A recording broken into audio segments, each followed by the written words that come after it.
네, 그러면 지금부터 네, 저희 체험국악원 2학년 수능 수업, 여름방학 정규 수업 설명회를 시작을 할 거고요. 이제 제가 시작하기 앞서서 저희가 여기 들어있는 내용들은 이제 책자에 이렇게 차근차근 정리가 돼 있는데 제가 이거 페이지를 조금 안내를 드리면서 이제 말씀을 드릴 거고, 이 페이지에 전체 내용이 다 있지는 않고 제가 설명을 위해서 조금 추가한 내용이 있다 보니까 혹시 적을 공간 필요하시면 제일 첫 페이지에 한 장 넘겨보시면은 뒤에 여백 종이가 좀 들어있어서 거기다가 적으시면은 될 것 같습니다. 그러면 좀 본격적으로 시작을 해보도록 하겠습니다. 우선 저는 체험국악원 지금 문학 담당하고 있는 김기랑 원장입니다. 반갑습니다. 네, 제가 말씀드릴 순서는 이제 제가 시작을 했기 때문에 학원 소개 조금 드리고, 그리고 이제 저희 학원의 어떤 간략한 개괄이나 선생님들 소개를 좀 드릴 거고요. 그리고 이제 저희 학원의 어떤 방향, 수능 수업 준비하는 방향과 제가 이제 문학 담당하다 보니까 문학 수업 관련해서 마지막으로 말씀드리고, 다음 이제 최준 원장님한테 비문학 관련해서 내용을 좀 넘겨드릴 거고요. 우선 제일 처음 페이지는 이제 설명에 제일 앞쪽에 보시면은 저희 학원에 이제 간략한 개괄이 있는데 제가 거기부터 한번 말씀을 드려보겠습니다. 저희는 이제 개원한 지 한 3년 아직 안 된, 2년 이제 조금 넘어가는 학원이고, 그런데 이제 학원이 조금 성장세가 이제 있다 보니까 그래도 나름대로 조금 이제 규모가 있는 학원이고요.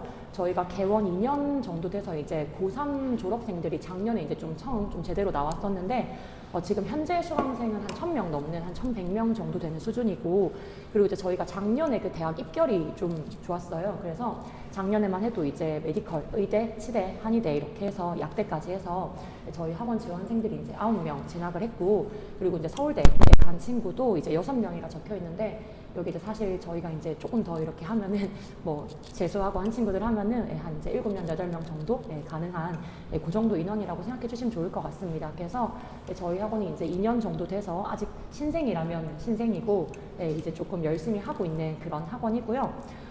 여기 첫 페이지 이제 제가 요 PPT 말씀드린 내용이 저희 여기 설명의 자료집에 들어있는데, 저희는 제가 이따가도 말씀드리겠지만 학원이 이제 좀 처음 시작해서 아직 2년밖에 안 됐기 때문에 좀 여러 가지 뭐 학생들을 위한 어떤 이벤트라든가 아니면은 학원 자체가 좀 더 이제 성장하기 위해서 한창 노력하고 있는 그런 학원이라고 좀 생각을 해주시면 좋을 것 같습니다. 그래서 이게 이제 제가 아까 말씀드린 그 대입 결과인데, 요거는 뒤쪽에 44페이지 들어있기 때문에 요것도 나중에 설명의 뒤쪽에 한번 보시면은 자세히 한번 확인하실 수 있을 거고요.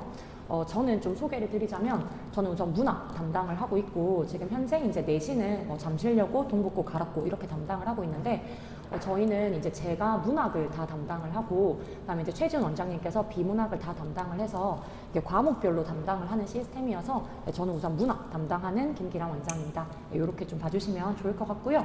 다른 선생님들이 이제 저까지 해서 총 6분 계시는데, 이어서 이제 말씀해 주실 최지훈 원장님 계시고요. 비문학 맡아주고 계시고, 그리고 이제 선생님 2분 계시고, 이제 뒤에 중등부 선생님까지 합쳐서 지금 총 6명의 선생님이 학원에서 근무를 하고 있습니다. 이제 여기 도명환 쌤이나 이지우 쌤 같은 경우는 이제 이지우 쌤은 중등부 선생님이시고, 도명환 쌤은 내신만 해주고 계셔서 사실상 이제 수업에 친구들이 하면서 고등부에서 뭐 내신하거나 수능하거나 하면은 이렇게 저희를 보고 있다 생각을 해주시면 좋을 것 같습니다. 이제 제가 사실 오늘 이제 오신 게 어쨌든 학원에서 수업을 어떻게 하는지 이런 게 이제 궁금해서 오셨을 거라 생각을 하는데, 뭐 저희는 당연한 얘기지만 학원은 무조건 수업을 잘해야 한다고 생각을 하고, 그 말 하나를 향해서 좀 달리는 학원이라고 생각을 하시면 좋을 것 같습니다. 저희가 이제 요 문구를 처음부터 이제 학원을 개원할 때부터 생각을 했었는데, 사실 당연한 얘기라고 뭐 저도 생각은 합니다만, 이게 저는 여기에 좀 담긴 의미를 말씀을 드리자면, 제가 학생들한테도 자주 하는 말인데, 저는 잘하는 거는 사실 주관적이기 때문에 뭐 어떤 친구들은 저희 학원을 다녔더라도 뭐 이 학원이 뭐 잘한다 얘기를 하는 게 뭐 친구들끼리 의견도 물론 다를 수 있다고 생각을 합니다. 하지만 이 수업을 잘하고 뭔가를 잘하기 위해서 꼭 필요한 게 뭐라고 생각하냐면, 저는 열심히 하는 건 무조건 필요하다 생각을 하거든요. 열심히 한다고 다 잘하진 않지만 열심히 하지 않으면 절대 잘할 수가 없기 때문에, 저희는 이제 요거를 뭔가 우리가 잘한다라는 느낌을 뭐 내는 것보다도 우리가 이러기 위해서는 적어도 부끄럽지 않게 좀 최선을 다해야 한다, 이런 마인드로 저랑 최준 원장님 다 좀 최선을 다해서 잘하기 위해서 노력하는 좀 그런 학원이라고도 말씀드릴 수 있을 것 같고, 제가 이제 2년 지나서 조금 더 자신감 있게 말씀을 드리자면, 그래도 꽤 잘한다고 할 수 있지 않을까? 예, 그렇게도 한번 좀 말씀을 드려보고 싶습니다. 저희가 이제 여러 가지 뭐 이 잘하기 위해서 최선을 다하기 위해서 하는 것들이 있는데 일단은 제가 저희 학원에서 좀 제일 자랑스럽게 좀 제일 자부심 있게 말씀을 드리는 부분이고요. 저희는 이제 들어오시면서 지금 책자도 보셨고 뭐 밖에 이제 저희 교재가 전시가 돼 있는데 저희는 교재를 이제 직접 쓰고 클리닉도 이제 저랑 최준 원장님이랑 이제 수업을 다 들어가고 있습니다. 교재를 직접 쓴다는 게 사실 많은 학원들이 자체 제작 교재라고 얘기를 하지만 이게 이제 국어 학원들이 사실 대부분 자료가 뭐 교육청 평가원 이런 나와 있는 이제 출제된 문제들을 분석하는 형태에 가깝다 보니까 저는 이 자체 제작 교재라는 거 안에서도 조금 이제 뭔가 내용이 나뉠 수 있다고 생각을 하는데 저는 저희 교재에 대해서만큼은 좀 자부심 있게 말씀을 드릴 수 있을 것 같고 제가 이따가 요거는 다시 한번 조금 설명을 드리도록 하겠습니다. 그리고 클리닉도 이제 저희가 주말에 정규 수업을 진행을 하고 있지만 평일에는 이렇게 클리닉 수업을 하고 있는데 이제 저랑 최준 원장님이랑 이렇게 클리닉 수업을 다 들어가서 평일에 이제 학생들도 수업을 다 맡아서 하고 있고 그리고 저희가 이제 아무래도 아직까지 조금 젊은 편이다 보니까 학생들과 이런 유대감이나 이제 학생들이 학원에 좀 편하게 올 수 있도록 하는 이런 방안에서도 신경을 좀 많이 쓰고 있는데 그래서 뭐 커피차 이벤트를 한 적도 있었고 뭐 아니면 이제 친구들한테 이렇게 약간 아이들이 혹할 만한 약간 이런 선물을 뭐 뿌리는 이벤트도 이제 매해 방학 동안 진행을 하면서 나름대로 좀 학생들과 커뮤니케이션 하기 위해서 노력하고 좀 학생들과 친화력 있게 다가가기 위해 노력하고 그리고 또 수업도 열심히 준비하는 그런 학원이라고 말씀을 드릴 수 있을 것 같습니다. 그래서 제가 이 교재 부분 조금만 더 말씀을 드려보자면 이제 여기에 잠깐 보시면 저희 교재가 요거는 이제 제가 밖에 교재가 있다 보니까 따로 실어 놓진 않았는데 여기 잠깐 보시면 뭐 선지 자체를 읽어보면 오답이 들어오지 않는 구성이었다 이렇게 써져 있는데 보시면 알겠지만 저희는 교재를 구어체로 저희가 다 쓰고 있습니다. 지문에 대한 설명도 저희가 다 쓰고 문제에 대한 해설도 다 쓰고 이제 선생님이 이 지문을 여기 왜 실어서 이 수업을 통해서 무슨 얘기를 하고자 하는지 결국 전달을 하려면 선생님 목소리가 잘 들려야 한다고 생각을 해서 뭐 단순히 이런 지문 해석 같은 거를 복사해서 붙여놓고 하는 그런 교재가 아니라 저희가 하나하나 쓰면서 뭐 1번은 이런 거 따져봐야 되고 뭐 2번은 이런 거 따져봐야 되고 사실 이제 이렇게 교재로 쓰다 보니까 조금 정제된 표현이라서 뭐 가장 매력적인 오답은 5번이었는데 이렇게 돼 있지만 뭐 이게 실제로 수업할 때도 이런 얘기들을 다 하면서 진행을 하기 때문에 저희 목소리가 담겨 있고 또 학생들이 복습하기에도 가장 최적인 그런 교재를 만들고 있고 또 이제 입구에 보시면 교재가 이렇게 1, 2, 3권 있는 걸 보실 수 있는데 저희는 한 분기를 하면 교재가 한 권이 나가는 게 아니고 매주 교재를 만들어서 배부를 하고 있기 때문에 이제 저랑 원장님은 항상 월화수목 교재 작업에 거의 몰두를 해서 매주 교재를 새로 만들고 이제 또 교재를 그때그때 만들다 보니까 뭐 커리큘럼이 조금 뭐 이렇게 뭐 변동이 될 때도 있지만은 그만큼 학생들의 피드백을 조금 잘 반영하고 학생들 수업에 가장 좀 약간 라이브한 느낌으로 교재를 만들고 있다 이렇게 생각을 해주시면 좋을 것 같습니다. 그리고 이제 또 보시면은 다음으로는 이제 요 해설지 부분인데 해설지도 마찬가지로 저희가 그냥 문항에 대해서 단순히 답을 넣고 뭐 교육청 답 이렇게 복사해서 넣고 이렇게 하는 게 아니라 답안에서도 이제 뭐 어휘라든지 뭐 개념이라든지 좀 추가로 봐야 될 것들 저희가 다 찾아서 적고 다 직접 써서 이렇게 발주를 하고 있기 때문에 교재 부분에 있어서만큼은 정말 자체 제작 교재라는 말이 좀 아깝지 않다 이렇게 말씀을 드릴 수 있을 것 같습니다. 그래서 제가 이제 학원에 관해서 간략한 안내는 여기까지 하고요. 우선은 이제 학원 여름방학이니까 수업을 대체 뭘 할 건가가 가장 궁금하실 것 같아요. 근데 이제 요거는 저희가 발주를 사실 조금 이전에 하고 저희가 이제 요거를 좀 뒤에 이렇게 수정을 하다 보니까 이 내용은 책에 들어있지 않아서 요거는 이제 화면 보면서 좀 필요한 내용을 간단히 또 한번 써주시면은 좋을 것 같습니다. 우선 수능 문학이라고 하는 거는 당연히 내신과 다릅니다. 내신은 상당히 디테일하고 좀 상당히 좀 지역적인 것도 알아야 되고 왜냐면 어쨌든 성실함만 가지고는 판가름을 할 수 없지만 내신은 성실함으로 판가름도 할 수 있어야 되기 때문에 내신은 상당히 수능과는 이제 결이 다르다는 말을 특히 국어과에서는 많이 하는데요. 저는 수능 문학을 준비할 때 제일 중요한 게 뭐라고 생각을 하냐면 첫 번째로는 작품을 큰 틀에서 이해할 것 그러니까 작품의 거시적인 이해라고 하는데 이 작품을 큰 틀에서 이해를 하고 첫 번째 그리고 두 번째로는 문제가 물어보는 이 선지를 명확하게 이해를 하고 그리고 내가 이 선지를 읽고 나서 답을 고를 때 논리적인 근거로 답을 고른다 이 세 단계가 끝이라고 생각을 하는데 사실 뭐 문제를 푼다는 게 문제 읽고 뭐 그다음에 답 찾는다 이런 과정이니까 뭐 이렇게 또 말씀을 드리면은 조금 더 설명이 아마 필요할 것 같아요. 그래서 제가 좀 더 말씀을 드려보면 방금 말씀드린 것처럼 내신은 굉장히 상세하고 수능은 좀 거시적인 관점에서 접근을 해야 하고 이 작품의 거시적인 이해라는 게 이제 무슨 말이냐면 저는 이 1, 2, 3학년 단계에서 해야 할 게 정해져 있다고 생각을 하는데 이제 1학년 내신을 한번 생각해 보시면 애들이 1학년 때는 문법도 하고 문학도 하고 하면서 전체 과목을 다 밸런스 있게 이제 공부를 하는데 왜냐면 1학년은 기초가 되는 시기이기 때문입니다. 그래서 문학 같은 경우도 이제 1학년 때는 굉장히 기본 작품 굉장히 유명한 작품 이런 것들 가지고 기본적으로 앞으로 우리가 배우는 문학 작품들이 이런 방향이다 라고 이제 교과서가 커리큘럼을 좀 정해놓은 거라고 볼 수 있거든요. 그래서 사실 1학년 모의고사랑 2학년 모의고사도 어떤 차이가 있냐면 1학년 모의고사는 작품의 약간 정서의 변화가 굉장히 좀 예민하거나 하지 않고 좀 큼직큼직하게 한 번에 보면 좋다는 거구나 싫다는 거구나 뭐 기쁘다는 거구나 이렇게 좀 쉽게 파악할 수 있는 작품들이 주로 나옵니다. 그리고 친구들이 이제 전체 영역을 1학년 때 다 해야 되기 때문에 사실 1학년 교과서 전체를 한번 털어보시면 1, 2학기 합쳐서 10작품이 안 들어있거든요. 내신 자체의 문학 교과서가. 그러니까 사실 내신만 했다고 한다면 특히나 이제 우리 아이가 다니는 학교가 외부 지문 같은 게 많이 들어가지 않고 교과서 위주로 진행을 하는 학교다라고 하면 아이를 뭐 따로 학원에 보내지 않으시거나 애가 따로 추가로 공부를 한 게 아니라면 1학년 1년 동안 배운 문학 작품은 정말 10작품이 안 되는 셈이거든요.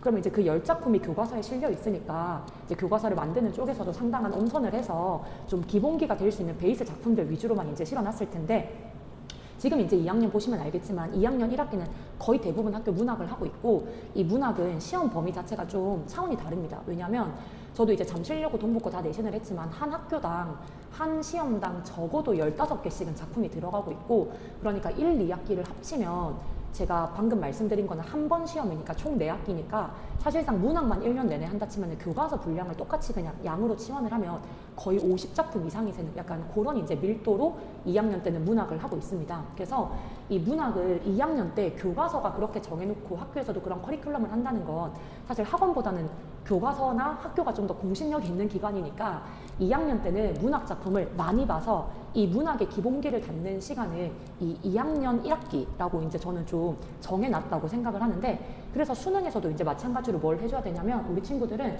이제는 조금 이해를 넓혀야 하는 시기입니다. 그러니까 좀 예를 들어 말씀을 드려보자면 1학년 때 예를 들어서 친구들이 뭐 김소월이라는 작가의 작품을 배웠다 치면 뭐 이별의 정한이라는 게 이런 얘기구나라고 약간 간을 봤다면 2학년 때는 그 이별이라는 소재를 정말 다양하게 풀어내는 여러 작품들을 보면서 아 이게 문제로 만들어지는 방향이 이런 것들이 될 수 있구나를 좀 본격적으로 이제 감을 잡는 시기라고 저는 생각을 하는데 그럼 이제 당연히 2학년 모의고사를 할 때도 요 같은 맥락에서 좀 1, 2학년, 3학년이라는 단계를 생각해보면 결국은 아이들이 지금 뭘 해야 되는 단계냐면 알고 있는 베이스를 조금 더 세부적으로 정리를 해 나가면서 내가 이제 좀 많은 작품 속에서 내가 알고 있는 뭉쳐져 있는 덩어리들을 조금 더 디테일하게 나눠봐야 하는 저는 시기라고 생각을 하고 그러기 위해서는 작품도 많이 봐야 되지만 이 평가원에서 이 작품을 나누는 기준들이 어떤 것들이 있는지를 좀 봐야 한다고 생각을 합니다. 예를 들어서 아까 말씀드린 것처럼 뭐 똑같이 뭐 이별 이런 얘기를 하더라도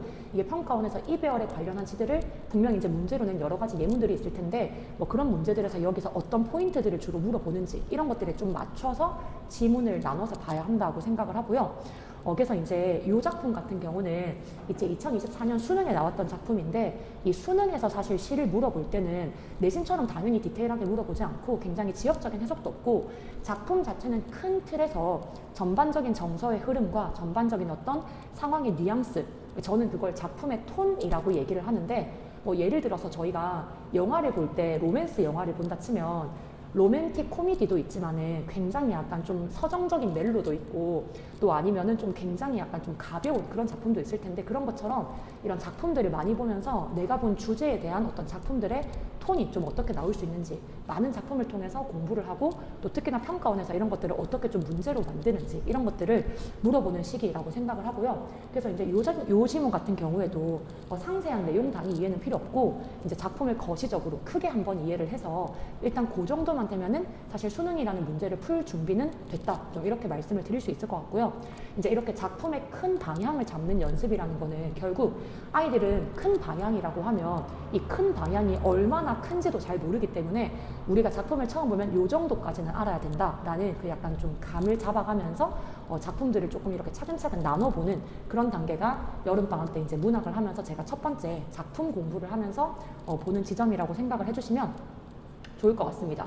그러면 수능에서 당연히 거시적인 이해만 요구하진 않기 때문에 이제 조금 더 이런 미시적인 부분들을 봐야 되는데 수능에서는 물어볼 때 학생이 스스로 생각하게 한다기보다는 문제를 통해서 요거에 이제 참 거짓만 판단하게 하는 거라서 그러니까 서술형은 없고 객관식만 있다 보니까 결국은 학생들이 해야 되는 건 이 지문 읽고 이 말이 맞는 말인지 이해를 하는 건데 그러려면 저는 두 번째로 필요한 게 당연히 선지의 명확한 이해라고 생각을 합니다. 자, 이제 제가 지문에 관해서는 큰 틀을 봐야 된다. 근데 그 큰 틀이라는 게 또 학생들한테 어느 정도까지가 큰 틀인지를 좀 가르쳐야 된다. 이렇게 말씀을 드렸다면 두 번째로는 이제 선지에 대해서 좀 말씀을 드려야 되는데 예를 들어 요게 이제 25년 작년 평가원에 나왔던 선지인데 보시면 대상과의 정서적 거리가 멀어지는 상황에서 차를 멈추고 뒤돌아봄으로써 경외감을 드러내고 있다. 이제 이런 선지가 한번 나온 적이 있습니다. 그러면 이제 친구들이 선지를 이해한다는 건 첫 번째 이 선지의 문장 자체가 무슨 뜻인지 이해하는 게 있고 또 두 번째로는 제가 이렇게 써놓은 것처럼 이 경외감이라는 단어 자체가 무슨 뜻인지 이런 걸 이제 조금 아는 게 있는데 저희가 이제 소위 말하면 이런 거는 개념 공부라고 얘기를 하고 이제 이렇게 문장 전체를 읽는 거는 독해 공부에 조금 가까운 그런 판단인데 첫 번째로 당연히 개념어는 조금 공부를 해야 합니다. 왜냐면 이제 저희는 경외감이라는 단어를 보면 대충 이렇게 느낌이 오지만 요즘 학생들은 어휘 수준이 정말 좀 예전과는 다르기 때문에 이런 개념어는 당연히 공부를 해야 되고 또 이런 개념어 공부할 때 힘든 게 뭐냐면 이 경외감이라는 단어를 사전에 검색을 하면 공경하면서 두려워하는 감정이라고 돼 있는데 아이들은 제가 단언할 수 있는 게 공경하면서 두려워한다는 게 무슨 말인지 이해를 못합니다. 못하기 때문에 제가 이제 경외감 이 단어 얘기할 때 보통 뭐라고 얘기하냐면 인간이 감히 어찌할 수 없는 대단한 걸 봤을 때 약간 두려워지면서 내가 감히 어쩔 수 없을 것 같다 라고 드는 감정, 그게 경외감이다. 그러면서 제가 꼭 얘기를 하는 게 경외감은 긍정적인 쪽이기 때문에 이 작품은 이제 긍정적인 이런 단어로 조금 이 경외감이라는 단어를 좀 접근을 해봐야 된다. 제가 이제 이런 식으로 설명을 붙여가면서 개념어 수업을 하고 있고요. 사실 제가 이제 이런 거는 1학년 때도 많이 하는데 2학년은 조금 보강을 하는 수준이라면 2학년 때 선지에서 가장 필요한 건 저는 이 문장 자체를 이해하는 거라고 생각을 합니다. 제가 내신도 이제 간단하게 예를 들 수 있을 것 같은데 분명히 그런 친구들이 있거든요. 내가 내용을 다 알고 갔는데 문제를 풀면 틀리는 친구들. 그러면 이제 그 친구들은 사실 정말 성실한데 점수가 안 나오는 친구들. 그 친구들은 10명 중에 한 8명은 문장 전체를 독해하지 않고 단어 보고 이 단어 내가 배운 느낌이 있기 때문에 답으로 하고 이제 이런 식의 좀 사고 과정을 거치는데 저는 그거 3학년 때까지 굳어지면 정말 큰일 난다고 생각하기 때문에 사실 제가 이 여름방학 수업에서 가장 크게 중점을 두는 부분은 선지를 문장으로 이해하는 거라고 생각을 하시면 좋을 것 같고 그래서 제가 지문 선정할 때 좀 자주 쓰는 2학년 때 자주 쓰는 지문들은 답안에 선지가 긴 지문들입니다. 그러니까 1번, 2번, 3번, 4번, 5번이 짤막한 지문들은 상대적으로 이제 조금 판단이 쉽기 때문에 이제 요게 사실은 그 평가원에 나와 있던 선지 하나였는데 요거 한번 잠깐 보시면 상당히 좀 문장이 길고 자, 앞 여우를 건너가는 노승을 발견하고 경효굴이 들키지 않기를 바라는 것에는 빼어난 경치를 소중하게 여기는 태도가 숨어있는 세계가 알려질 것에 대한 염려를 통해 드러난다. 이런 이제 문장이 5개가 한 문제로 이제 들어가는 건데 요거는 당연히 선지 자체를 이해를 못하면 아예 접근을 할 수가 없으니까 애들이 어떻게 푸냐면 노승이 있는가, 경치가 소중한가, 세계가 숨어있나? 이런 식으로 접근을 하게 되겠죠. 그거를 2학년 때 저는 무조건 바로 잡아야 된다고 생각을 해서 이런 식의 선지 훈련을 정말 많이 시키고 있습니다. 그래서 얘를 이제 선지 훈련을 시킨다는 건 결국 어떤 말이냐면 요 정도라고 생각을 할 수 있을 것 같은데요. 보시면 이렇게 제가 문장을 조금 정리를 시켜주고 있습니다. 얘가 사실 이 문장 같은 경우는 이렇게 도치가 막 돼 있는 경우라서 조금 이해하기 힘든 거기 때문에 이런 문장들을 좀 읽어가는 법 그리고 선지를 조금 정리하면서 읽어가는 법 이런 것도 문학 시간에 같이 진행을 하고 있다 보시면 좋을 것 같고요. 그리고 제가 이제 요거를 위해서 마지막으로 아까 근거를 찾을 때도 결국 답을 좀 근거를 가지고 찾아야 한다고 얘기를 했는데, 사실 본문 내용을 어느 정도 잘 잡았고 선지 자체가 명확하게 이해가 되면 그 뒤에 합리적인 판단은 따라오는 거기 때문에 제가 이제 그런 얘기들을 학생한테 좀 자주 하는데, 거기에 추가로 이제 말씀을 드린다면 저희가 국어에서 자주 얘기하는 보기 문제 같은 것들, 이런 것들을 조금 활용하는 법을 더하면서 문제풀이 수업도 같이 진행을 하고 있다, 이렇게 생각을 하시면 좋을 것 같습니다. 그래서 조금 정리를 하자면, 지문은 크게 읽어야 되는데 그 크게 읽는다는 게 학생들에게 어느 정도의 개념과 어느 정도의 범위인지 한번 얘기를 하고, 그리고 이제 선지 같은 경우는 선지 자체를 이해한다는 게 좀 무슨 말인지 다시 한번 얘기를 하고, 그리고 합리적인 판단은 지문 내에서 근거를 찾는 방법, 그리고 보기나 이런 추가적인 문제에서 힌트를 얻는 방법, 이런 것들 위주로 수업이 좀 6주간 진행이 된다, 이렇게 말씀을 드릴 수 있을 것 같습니다. 이제 마지막으로는 커리큘럼인데요.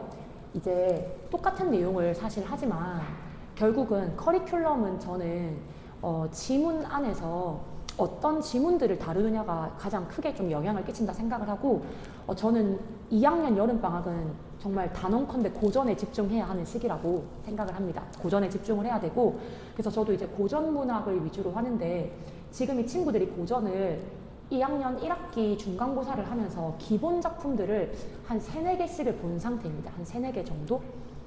근데 제가 혹시라도 이제 또 영상을 나중에 또 보시는 분들이 계실 것 같은데, 아이가 고전을 너무 못한다. 저는 고전을 잘하는 방법은 정말 명확하다 생각을 하거든요. 대표작 10개를 해석 보지 않고 처음부터 끝까지 내가 다 읽을 수 있으면 모든 작품을 다 할 수 있습니다. 정말로. 그래서 이제 제가 그거를 학원에서 10작품까지 다 하기는 사실 시간이 좀 많이 걸리기 때문에 그 대표 작품들을 하나씩 선정을 해서 5작품을 복습까지 조금 철저하게 시켜가면서 이제 조금 공부를 시키고, 그렇게 기본 작품들을 알아야 어휘도 알고 또 표현법도 알고 또 자주 사용되는 패턴 같은 것도 알고 하기 때문에 2학년 1학기 내신이 어느 정도 됐다는 전제하에 이제 그 커리큘럼을 가지고 위에서 조금 얹어가는 그런 수업을 한다고 생각을 해주시면 좋을 것 같습니다. 그리고 제가 지문을 쓸 때는 이제 그냥 지문만 이렇게 하는 게 아니고 이런 교육청 평가원 지문들을 쓰고 있기 때문에 같이 문제풀이 수업을 병행하면서 진행이 된다, 이렇게 보시면 좋을 것 같습니다. 그래서 제가 이제 여기까지 하면은 문학 수업 진행되는 방향에 대해서 조금 안내를 드렸고요. 이 커리큘럼 부분은 뒤쪽에 이제 전체 학년 고1, 2, 3이 다 정리가 되어 있는데, 거기 이제 보시면은 43페이지, 44페이지부터 해서 찾아보실 수 있습니다. 그래서 상세한 커리큘럼 다시 책에 실려 있기 때문에 나중에 한번 또 확인을 해주시면 좋을 것 같습니다. 그래서 제가 시간이 이제 조금 25분 정도 이제 제가 진행을 해야 돼서 조금 짧게 말씀을 드렸는데, 혹시라도 궁금하신 점이 있으면 끝나고 나서 저희가 이제 각자 이렇게 어머니들 상담을 하고 또 질문을 받을 거라서 끝나고 나서 다시 한번 또 궁금한 점 말씀 주시면은 감사하겠습니다. 제가 말이 조금 빨랐는데 일단은 학원에서 수업하는 방향과 커리큘럼은 여기까지 안내를 드리고, 다음은 이제 비문학 이어서 설명을 드리겠습니다. 감사합니다.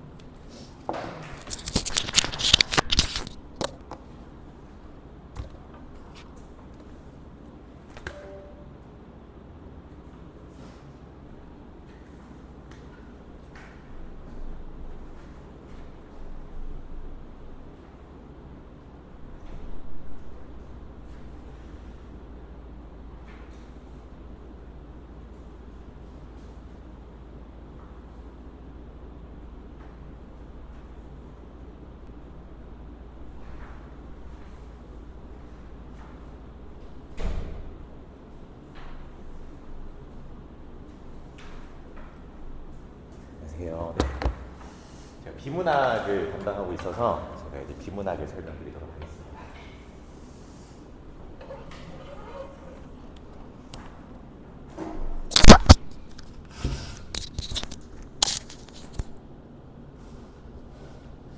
네, 역시 PPT 내용은 저희가 영상이랑 같이 첨부해서 저희가 드리도록 하겠습니다.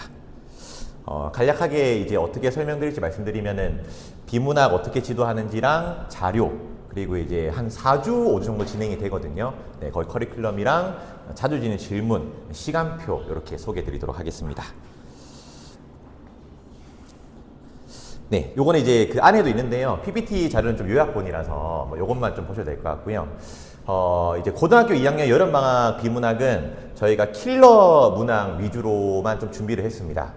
이제 겨울방학 때는 킬러 문항 직전 수준을 좀 연습을 했고요. 여름방학 때는 킬러 문항만 할 건데, 그러면 이제, 우리 애는 아직 킬러 문항 수준까지 할 수준이 아닌데 좀 생각하실 수도 있거든요. 근데 이게 왜 킬러 문항이냐면, 그 수능 당일날 그 주어진 시간 내에 풀어야 되기 때문에 킬러 문항이지, 이거는 사실 2번, 3번 보면 공부를 조금 못하는 친구한테도 킬러 문항은 아닙니다. 왜냐면 글이라는 것은 2번, 3번 읽다 보면 이해는 되거든요, 사실은. 그래서 지문의 난도가 높다라고 측정은 돼 있지만, 사실 모의고사로 따지면 한 6등급 이내면 다 읽을 수 있는 수준이라고 보시면 되고, 네, 거기에 대한 확신을 가지고 하기 때문에 네, 걱정 안 하셔도 되고요. 그러면 이제 이 어려운 지문들을 이제 어떻게 효율적으로 읽을 것인가, 네, 그런 방향성을 가지고 저희가 수업을 할 거거든요. 네, 그래서 보시면은 네, 비문학 지도 방법에 대해서 말씀드리도록 하겠습니다. 혹시 조금 한 20초 정도 요거 한번 좀 읽어 주시면 좋을 것 같아 준비했거든요. 네, 한번 눈으로 한번 읽어 주시면은 네, 감사하겠습니다.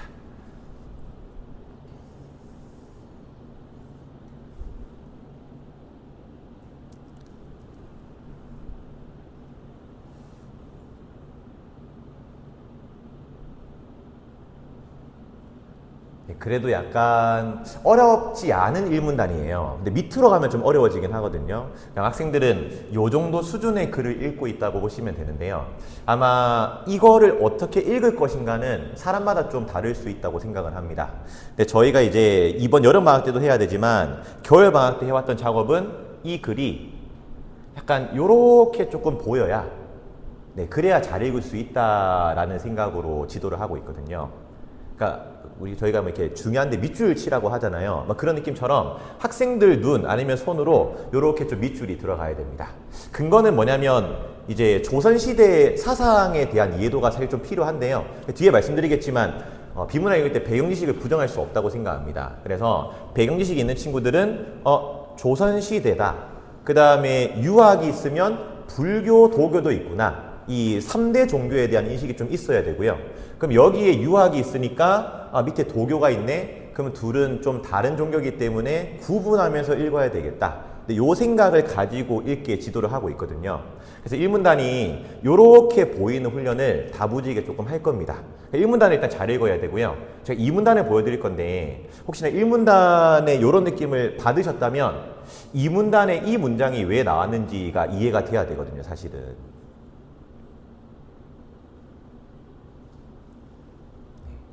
그럼 왜 여기에 밑줄을 쳐야 되는가 했을 때, 왕한석 씨는 유학자니까. 아까 유학이 있었잖아요. 그럼 유학이 있으면 또 도교, 도가가 있을 건데, 노자사상이라고 노자주가 있거든요.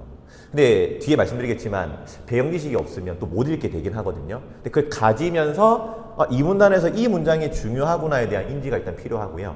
그러면 이제 1문단을 잘 읽었으면, 3문단도 눈에 보여야 되거든요. 3문단은 실제 여기가 조금 중요한 문장인데요. 여김없이 오징이 나온 이유는 유학자이기 때문에 나왔고요. 밑에 도교가 나온 이유는 1문단에 도가가 있었기 때문입니다. 그럼 이게 일관성이 있으려면은 4문단도 그래야 되거든요. 설애가 나온 이유는 유학자니까 나온 거고요. 그 다음에 노자, 노자집회는 도교입니다. 이렇게 흐름을 따면서 읽어야 킬러 지문이 주어진 시간 내에 풀 때 좀 보인다. 네, 이런 관점으로 지도를 하고 있습니다. 당연히 근데 한두 번 해서 되는 거 아니고요. 1문단을 보는 훈련만 해도 저희가 사실 겨울방학 거의 한 13주 동안 진행을 했기 때문에 쉽지 않은 작업이고요. 이런 거 병행해서 해 나가겠다 말씀을 드릴 수 있고, 근데 이제 킬러 문항은 왜 킬러 문항인가 생각했을 때 이런 구조도 잘 보이지 않을 뿐더러 사실은 배경지식을 좀 많이 요구를 합니다. 제가 이제 부모님들께서도 학생 입장에 좀 돼봤으면 해서 하나 가져와 봤는데 혹시 자유롭게 한 10초만 좀 생각하실 수 있을까요? 이 문장을 보고 어떤 생각이 드는지.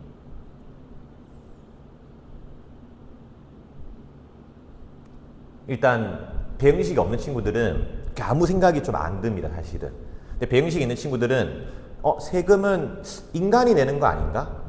근데 로봇은 인간이 아니고 법인격을 부여했네. 요까지만 가도 훌륭한 친구고요. 사실 이제 고3에 여러 지문 공부하는 친구들은 워낙 많이 나오는 제재가 법인세, 법인이기 때문에 법인에 대한 이해도가 좀 있습니다.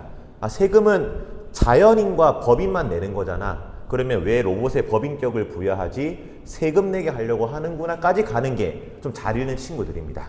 근데 이제 간혹 비문학 읽을 때는 이런 배경식 필요 없어요 라고 말씀하시는 분들이 있는데 뭐 여담이긴 하지만 그런 분들과 약간 좀 회식 자리 가져보면 그냥 본인 자체가 좀 똑똑하시더라고요. 그분들은 그냥 이거 읽으면은 법인격이면 법인인 거 아시니까 필요가 없다고 느끼시는 거고요.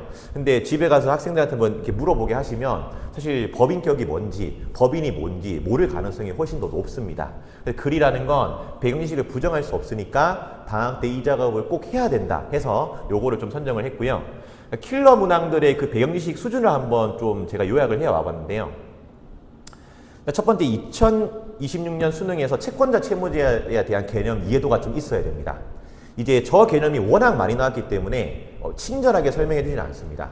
그래서 제가 이제 저걸로는 당시 수능 직전에 무슨 연습을 했었냐면은 채권 채무가 수능 특강에 너무 많이 나오더라고요. 얘들아 그럼 이건 알아야 된다. 그래서 이제 학생들한테 너희가 보험사한테 보험금을 청구하면 너희는 채권자니 채무자니 이렇게 이런 수업을 계속 했었어요. 근데 그거를 모르는 학생들이 사실 10명 중에 거의 8명, 9명까지 됩니다.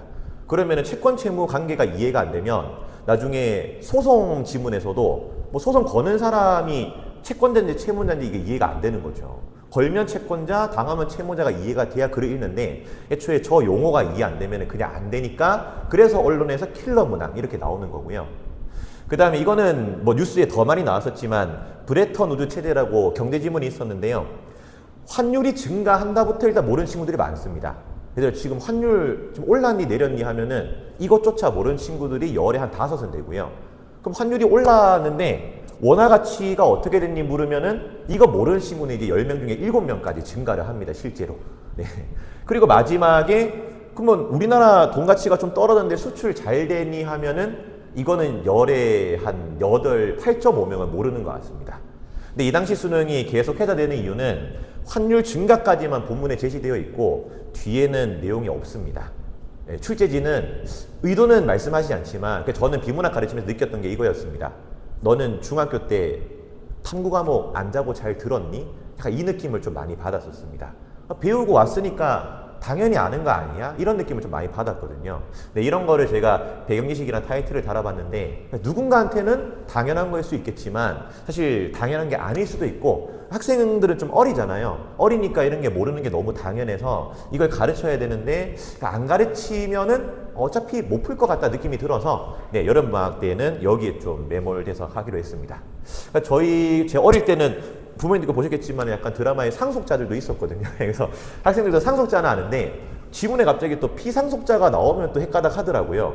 피가 요즘 친구들 한자로 잘 모르거든요. 그러니까 피해자 할 때 피가 뭔지, 피고인 할 때 피가 뭔지 모르니까 결국 피상속자도 해석이 안 되는 거죠.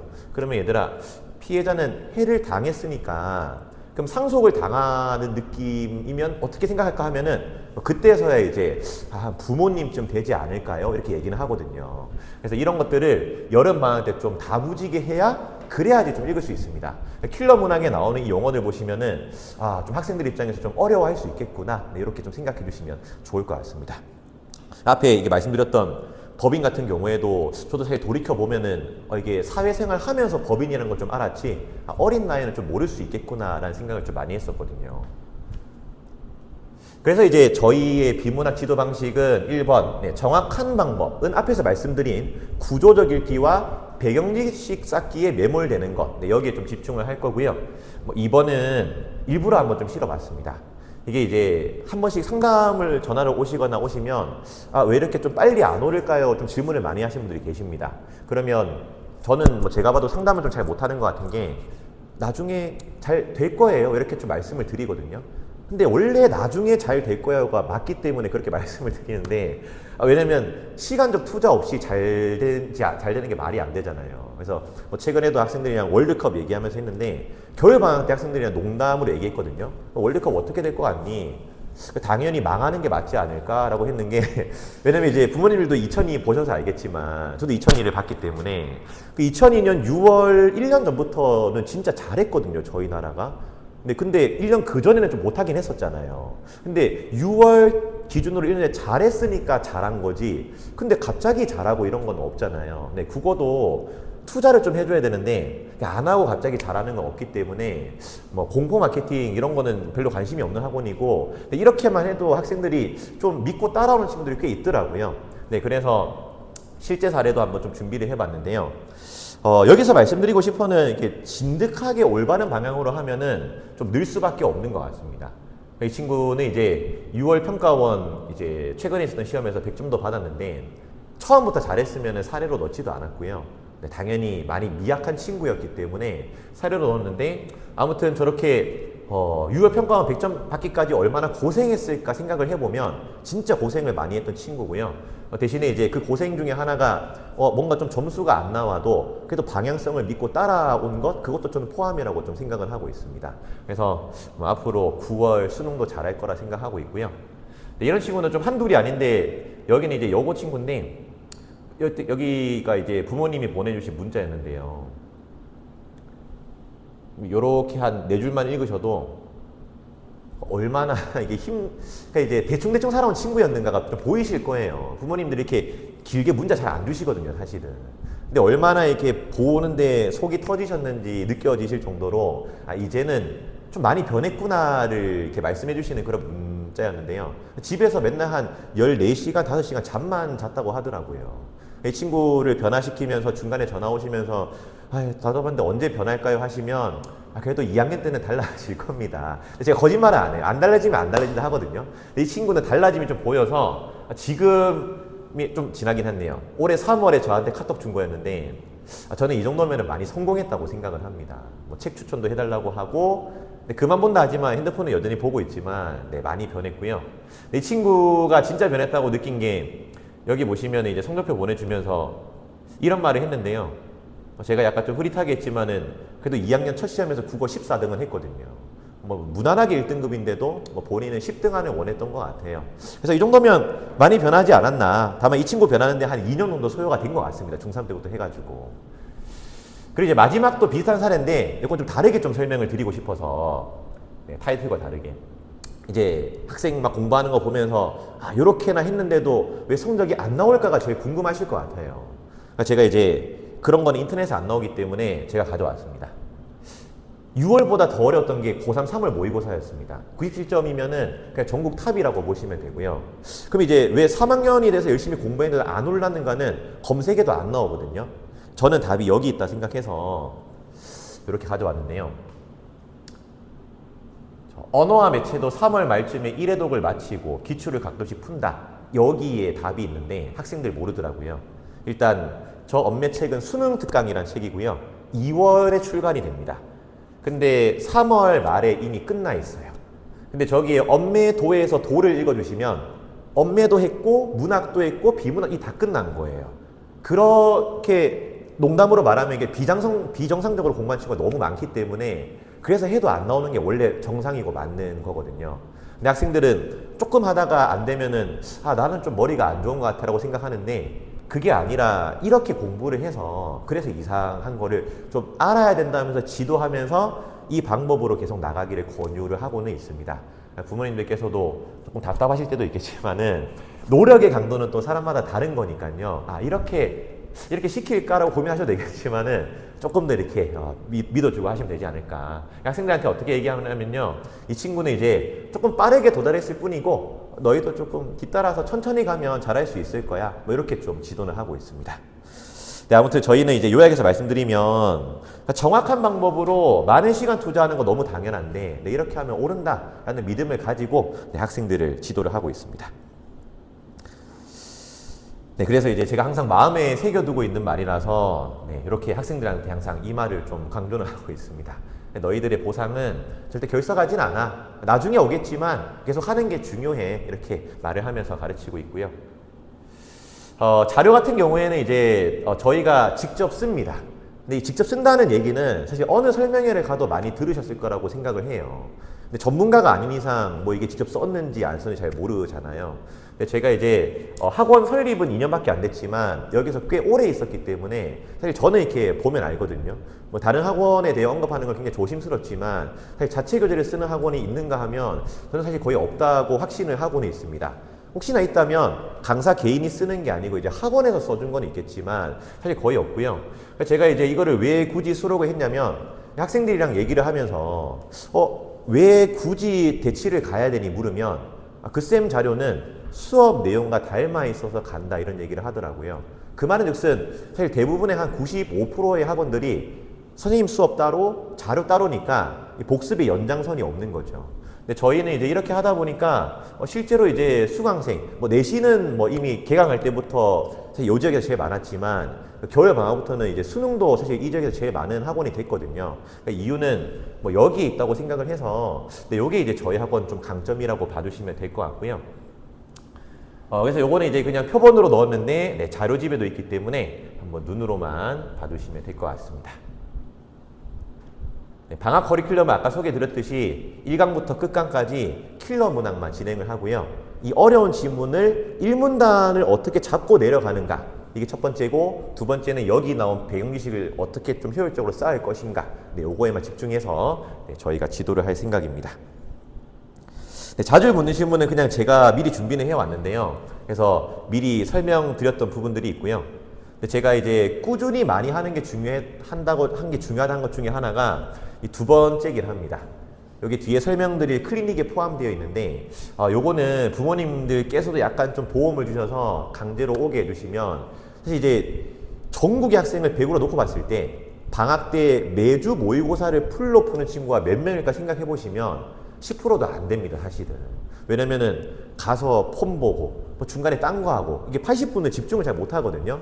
근데 여기 오면은 친구들이 여기에 좀 가득 차서 서로 풀고 있고 감독을 하고 있기 때문에 풀 수밖에 없습니다. 근데 그 조절만 해도 사실 뭐 저는 2등급은 그냥 받고도 나온다 생각하고 있기 때문에 네, 이런 것들이 좀 강점이라 봐주시면 될 것 같고요. 밑에 클리닉은 사실 뭐 따로 특강 들을 필요 없을 정도로 저희가 준비를 했습니다. 그래서 뒤에 보시면 물론 영역은 조금 한정돼 있지만요. 네, 시간표는 좀 이따가 다시 설명드리고요. 클리닉은 이렇게 구성이 되어 있습니다. 그래서 모의고사 클리닉이 있습니다. 80분 딱 재고 네, 일주일에 한 번씩 푸는 클리닉이고요. 그리고 문법이 공통 영역이 되었거든요. 네, 문법은 뭐 여러 영역을 가르치는 학원들이 있겠지만 제가 가르쳐 봤을 때 이거 세 개만 알면 사실 모든 문법의 기반을 구축했다라고 생각을 합니다. 네, 그래서 저게 제일 중요하고 혹시나 문법으로 유명한 쌤이 있으면 그 쌤도 저거를 전진 배치를 하시거든요.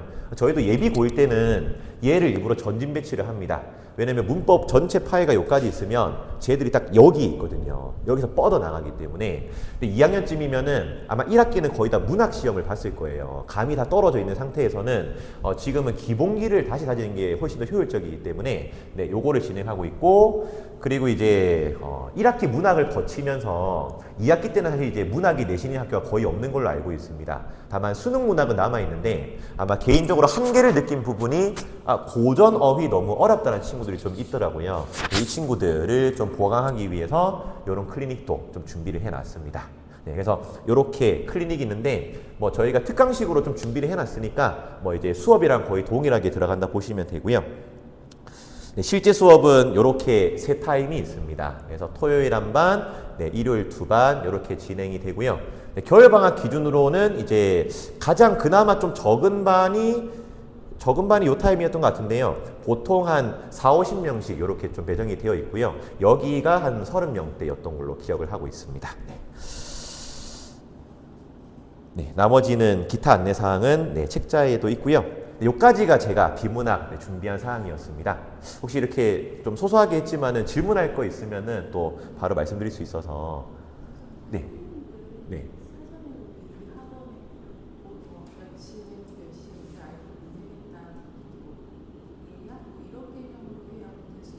아닙니다. 이제 저는 그렇게 안 하셔도 되고요. 네. 맞습니다.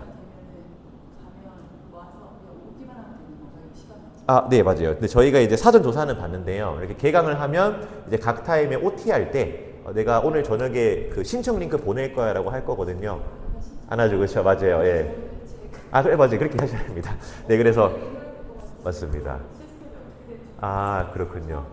네, 한 번 딱 보내고 근데 안 하는 친구도 있거든요. 부모님한테 이거 했으니 이게 좀 독려 바랍니다 하고 안 한 친구는 저희가 걸러서 그 엑셀로 필터링 해가지고 또 신청 받고 이렇게는 하고 있습니다. 예, 사전 신청하셔도 되고요. 아니면 저희가 또 추후에 받고는 있습니다. 예. 그렇군요. 아, 예, 가능합니다. 그래서 저희가 이제 신청란에 뭐 이제 온라인 신청해 놓으면은 저희가 오픈 채팅 초대를 하거든요. 그럼 이제 보통은 이게 보시면은 거의 금요일에 끝나는 구조인데 금요일에 영상 정렬, 자료 정렬해서 영상이랑 PDF 첨부해서 보게 하는데요. 근데 이제 거의 안 보기 때문에 오라고 하지만 네, 그래도 하는 친구도 있거든요, 사실은. 그러니까 조회수 보면은 그렇게 높게 나오진 않아요, 신청자에 비해서. 네, 하지만 네, 온라인으로 다 진행을 하고 있습니다. 네. 어떤? 요 클리닉입니다. 예, 클리닉에 맞습니다. 예. 맞죠. 예, 맞습니다. 네. 2학년이면은 이제 머리도 컸기 때문에 본인이 이렇게 하는 게 맞다고 생각을 하거든요. 근데 그거를 빨리 조금 표현 만족이 깨야 그래야지 잘 하는 경향이 있어서요, 사실은. 네. 그렇게 있습니다.